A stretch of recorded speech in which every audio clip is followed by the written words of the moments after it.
နှင်းတော်တွေကလှုပ်ဝက်ချက်နှင်းတောင်တန်းတွေရဲ့အစုံဖျားတစ်နှစ်ပတ်လုံးနှင်းတွေဖုံးလွှမ်းနေတဲ့ရွာကလေးတစ်ရွာမှာမင်းခန့်ဆိုတဲ့လူငယ်လေးတစ်ယောက်ရှိပါတယ်။သူဟာတခြားလူတွေနဲ့မတူပဲအမြဲတမ်းတစ်ယောက်တည်းတောနက်ထဲလှည့်လည်သွားလာတဲ့သူပါတနေ့မှာတော့ပြင်းထန်တဲ့နှင်းမုန်တိုင်းကြားသူလမ်းပြောက်သွားခဲ့ပါတယ်။အဲ့ဒီအချိန်မှာပဲအဖြူရောင်တောက်တောက်အလင်းတန်းတစ်ခုကိုမြင်လိုက်ရပြီးသတိလစ်သွားခဲ့တယ်။သူပြန်နိုးလာတဲ့အခါမှာတော့နှွေးထွေးတဲ့ကူလေးတစ်ခုတည်းရောက်နေပြီးသူ့ရှေ့မှာထူးဆန်းတဲ့လူငယ်တစ်ယောက်ကိုတွေ့လိုက်ရတယ်။အဲ့ဒီလူငယ်ဟာအလွန်လှပပေမဲ့ထူးခြားတာကသူ့ရဲ့ခါးနောက်မှာနှင်းပွင့်တွေလိုဖြူဖွေးနေတဲ့မြေကွေးအမြင့်ကြီးတစ်ခုရှိနေတာပါ။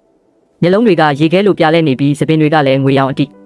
စကားနဲ့တော့လဲနူးညံ့တဲ့အပြုတ်မှုရှိသူနှင်းပွင့်တွေကိုထိန်းချုပ်နိုင်ပြီးအေးတန်ကနေကာကွယ်ပေးနိုင်သူအဲ့ဒီလူငယ်ဟာလူသားမဟုတ်ပဲနှင်းတော့ကိုစောင့်ရှောက်တဲ့နှင်းမြေခွေးနဲ့ဖရားရဲ့မျိုးဆက်ဖြစ်နေပါတယ်။သူတို့နှစ်ယောက်ဟာခဏတာအတူရှိနေစဉ်အတွင်းမှာတန်ရောစင်တွေဖြစ်ပေါ်လာခဲ့တယ်။မြေခွေးလူငယ်ကမင်းခန့်ကိုနှင်းတော်တွေကလှုပ်ဝက်ချက်တွေတဘာဝတရားရဲ့အလှတရားတွေကိုတင် जा ပြသပေးခဲ့ပါတယ်။